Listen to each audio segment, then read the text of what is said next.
Hi guys, in this video I'm gonna show you how to change image color in Illustrator.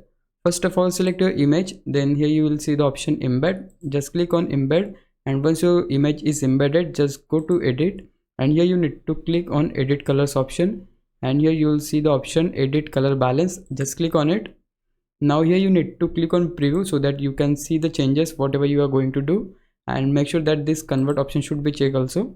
Now in order to change the color of your image, for that you can just adjust these three sliders.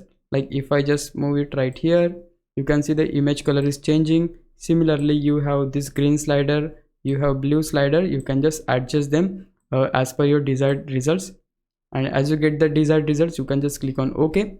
Now if you are the guy who want to make his image black and white, so for that you can just go to this drop down and select this option on grayscale, and yeah, you can see the image is converted into black and white. And also you can adjust this slider in order to get the whitish image, blackish image as per your need. Once you're done with changes, just click on OK, and yeah, there you go, we have successfully changed the color of our image in Illustrator. Now if you think I was a big help, can you please subscribe my YouTube channel? If you do, I would really appreciate it. But for now, thanks for watching. Bye bye.